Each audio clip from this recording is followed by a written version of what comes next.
अगर आप सीयूईटी देने की सोच रहे हैं और अगर आपने दे भी दिया एग्जाम या फिर आप देने वाले हैं तो आपको इस शॉकिंग ट्रुथ के बारे में पता होना चाहिए। अब की बार एनटीए ने इतनी मिसमैनेजमेंट करी है, बच्चे इतने ज्यादा परेशान है अब की बार इस एग्जाम को देने में, जो कि बहुत ही बच्चों के साथ गलत हो रहा है। आज की वीडियो में मैं आपको पूरी रियलिटी बताऊंगी कि जो बच्चा सीयूईटी का पेपर देने जा रहा है उसके साथ असलियत में क्या हो रहा है, उसका मेंटली स्ट्रेस, उसके फिजिकल स्ट्रेस, हम इन सभी चीजों के बारे में आज बात करेंगे। तो देखिए दोस्तों, आपको बता दें, जैसे कि हम जानते हैं सीयूईटी एक एंट्रेंस एग्जाम है और ये जो एंट्रेंस एग्जाम है ये अब पूरे भारत में लगभग सभी बच्चे फॉर्म फिल करेंगे जो भी क्लास 12 कंप्लीट कर लेंगे, क्योंकि सभी बच्चों को अपना अच्छा फ्यूचर चाहिए, अच्छी यूनिवर्सिटी चाहिए, अच्छा कॉलेज चाहिए। लेकिन इन्होंने जो ये सीयूईटी की फीस है ये 1000-1200 रुपए कर रखी है, जिसकी वजह से जिन बच्चों की फाइनेंशियल कंडीशन कमजोर है ना, पहली बात तो काफी ऐसे बच्चे हैं जो मुझे सुनने को भी मिला है कि वो सीयूईटी का फॉर्म ही फिल नहीं कर पा रहे क्योंकि फीस ही बहुत ज्यादा है। ठीक है, तो अगर ये एंट्रेंस एग्जाम है तो गवर्नमेंट को जो ये सीयूईटी है, जो ये एनटी है, इसको ये जो सीयूईटी है इसकी कम एंट्रेंस फीस करनी चाहिए ताकि सभी बच्चों के पास इक्वली अपॉर्चुनिटी हो फॉर्म फिल करने के लिए और एग्जाम देने के लिए।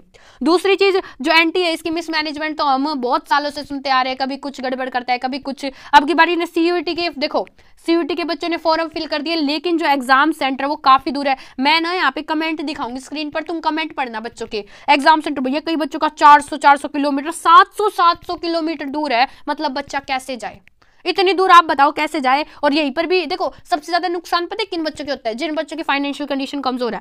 कुछ बच्चे फॉर्म फिल नहीं कर पाते, कुछ बच्चों का एग्जाम सेंटर इतना दूर है कि एग्जाम सेंटर तक कैसे पहुंचेंगे, कैसे देंगे, इतनी दूर का खर्चा भी लगेगा। फिर क्या है, मान लो बच्चा खर्चा भी लगा ले, पहली बात तो खर्चा देने को होता नहीं है, तो कई बच्चे क्या करते हैं फॉर्म तो फिल मुश्किलों से करते हैं, फिर वो पेपर देने नहीं जाते क्योंकि एग्जाम सेंटर दूर है। लेकिन कई बच्चे ऐसे होते हैं कि एग्जाम सेंटर के लिए भी पैसे लगा के जाते हैं, लेकिन वो अगर 1-2 मिनट लेट हो जाए ना, क्यों, क्योंकि जिन बच्चों के पेरेंट्स के पास पैसे हैं, जिनकी फाइनेंशियल कंडीशन अच्छी है, वो तो अपने बच्चों को गाड़ियों में लेके जाएंगे, कार में लेके जाएंगे, बच्चा आराम से पहुंच जाएगा ना, बच्चों को कोई स्ट्रेस होगा। लेकिन क्या हो रहा है, जिन बच्चों की फाइनेंशियल कंडीशन कमजोर है ना, वो जा रहे हैं बस में, भाई उनके पास खुद का साधन नहीं है। अगर वो बस में जा रहे हैं, बस 1-2 मिनट लेट हो रही है, जैसे कि उसमें गलती किसकी, उसमें बच्चों की थोड़ी ना गलती है। लेकिन जो एग्जाम सेंटर है वहां पर उनको अंदर अलो नहीं किया जा रहा, वहां पर उनको अंदर बच्चे कह रहे हैं कि प्लीज हमें अंदर ले लो, हमारी बस लेट हो गई, ठीक है हमारी कोई गलती नहीं है सर, हम टाइम पर उठे थे, हमने पूरी मेहनत करी है, हमारा 1 साल बर्बाद हो जाएगा। लेकिन जो एग्जाम सेंटर वाले हैं वो बच्चों की सुन नहीं रहे। और अब मैं तुम्हें एक और बात बताती हूँ। पहली बात तो फीस में दिक्कत है, दूसरी चीज फीस के बाद एग्जाम सेंटर में दिक्कत है कि कितना दूर एग्जाम सेंटर है। चलो एग्जाम सेंटर पे बच्चा पहुंच जा रहा है, मैं ना तुम्हें कह रही हूँ मान लो बच्चे ने फीस भी दे दी, एग्जाम सेंटर भी पहुंच गया, लेकिन एग्जाम सेंटर के अंदर इतनी वाहियात मैनेजमेंट की गई है, मतलब बहुत ही बेकार। बच्चों के कंप्यूटर नहीं चल रहे, बच्चों के कंप्यूटर नहीं चलेंगे तो बच्चे पेपर कैसे देंगे। ज्यादातर बच्चों का तो माउस नहीं चल रहा, कह रहे माउस क्लिकेबल नहीं है, स्क्रॉल नहीं हो रहा था, मैम कैसे देते पेपर। और जो वहां पर इन्विजिलेटर है वो अच्छे तरीके से बच्चों को अटेंड नहीं कर रहे हैं, वहां पर बातें करें तो बच्चों का स्ट्रेस बढ़ रहा है। और एक और बात पता चली, जैसा कि हम जानते हैं कितनी गर्मी बढ़ रही है दिन प्रतिदिन, तो क्या हो रहा है कि एक बड़े से जैसे हॉल होता है उसमें बहुत सारे बच्चों को बिठा दिया जाता है गर्मी में, और वहां पर 1-2 पंखे लगे हुए हैं, बच्चे मतलब पसीने आते रहते हैं, बच्चे कैसे पेपर दे। बच्चे इतनी ज्यादा फीस भर रहे हैं, इतने दूर एग्जाम सेंटर में जा रहे हैं पैसे लगा के, लेकिन एग्जाम सेंटर में भी उन्हें एक अच्छी सी जगह नहीं मिल रही जहां पर वो सुख चैन से पेपर दे पाए। ये हकीकत है। और मैं बताऊं कई बच्चों के ऐसे कमेंट आ रहे थे, देखो मैं खुद बताती हूँ तुम्हें। एक बच्चे का कमेंट आया कि मैम मेरा एग्जाम सेंटर दूर था तो मुझे वहां पर जाने में पूरे 8000 रुपए का खर्चा आया, देखो वहां पे होटल का खर्चा, मुझे रुकना पड़ा उससे पहले वाले दिन शाम को जाकर ताकि मैं लेट ना हो जाऊं। लेकिन मैं एग्जाम सेंटर में पहुंचा ना, मेरा माउस इतनी बेकार, मैम मतलब इतनी बेकार मिसमैनेजमेंट थी कि मेरा पेपर अच्छे से हो नहीं पाया, जबकि मैं अच्छे से प्रिपरेशन करके गया था, मैं तैयारी करके गया था। अब देखो बच्चे के ऊपर तो क्या है, बच्चे तो अच्छे तरीके से प्रिपरेशन करे और अच्छे से तैयारी करे, अब तो ये तो एनटी की जिम्मेवारी है ना कि वो अच्छे तरीके से पेपर कंडक्ट करवाए, वो पेपर अच्छे तरीके से कंडक्ट करवा ही नहीं पा रहा, तो उसमें बच्चों की क्या गलती है। और एक सबसे बड़ी कि कई जगह पे तो जो है एग्जाम ही कैंसिल हो जा रहे हैं बच्चों के।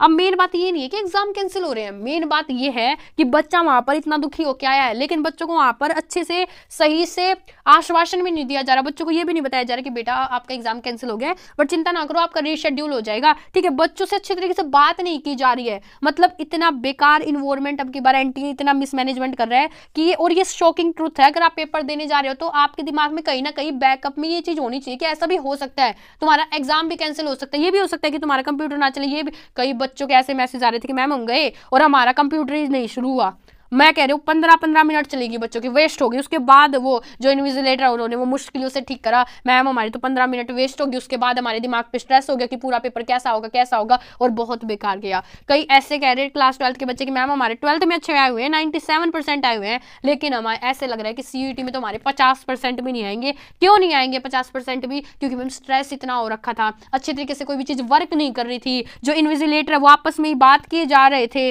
ठीक है, मैंने एक बच्चे ने कहा कि मैंने इन्विजिलेटर को कहा भी कि सर प्लीज थोड़ा सा चुप हो जाओ, तो फिर चुप नहीं हो रहे थे, मतलब बात मान नहीं रहे थे। मतलब इतना मिसमैनेजमेंट, मतलब बिल्कुल ही हद पार हो गई है।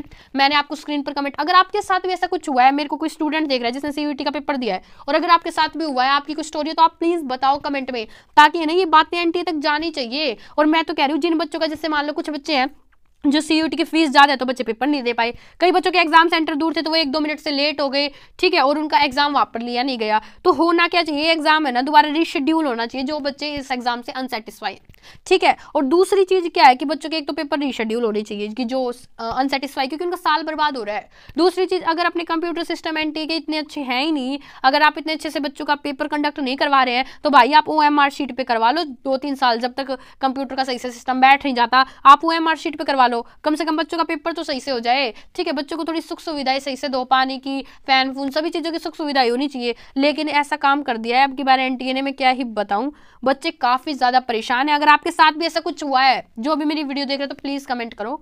साथ ही साथ जो वो बच्चे हैं जिनका एग्जाम होने वाला है, आपको ये चीज़ें पता होनी चाहिए कि ऐसी भी आपके सामने जो प्रॉब्लम्स है वो सामने आ सकती है। पेरेंट्स अगर मेरी वीडियो देख रहे हो तो भैया, अब जैसे कई गर्ल्स हैं, पेरेंट्स गए थे उनके साथ पेपर दिलवाने के लिए, बाहर धूप में खड़े हुए हैं, बच्चे का पेपर अच्छे तरीके से नहीं हो रहा, बल्कि बच्चा तैयारी करके जा रहा है ना, मेन बात तो यहाँ पे ये है। बच्चे का अगर बच्चे का पेपर अच्छे से नहीं हुआ, फिर उसको अच्छे मन चाहिए, यूनिवर्सिटी या कॉलेज नहीं मिला, तो उसका तो जो फ्यूचर है वो यहाँ पे दाव पे लग जाएगा। ये तो है नहीं कि CUET कोई जॉब का पेपर हो कि भैया एग्जाम सेंटर दूर है, ये चीज़ वो है तो सब कुछ मैनेज हो जाएगी। ये तो बच्चों के भविष्य का पेपर है, एंट्रेंस एग्जाम है ये, तो इसमें तो सारी चीजें परफेक्ट तरीके से होनी चाहिए, लेकिन इसमें एक भी चीज परफेक्ट तरीके से नहीं हो रही, एक भी चीज।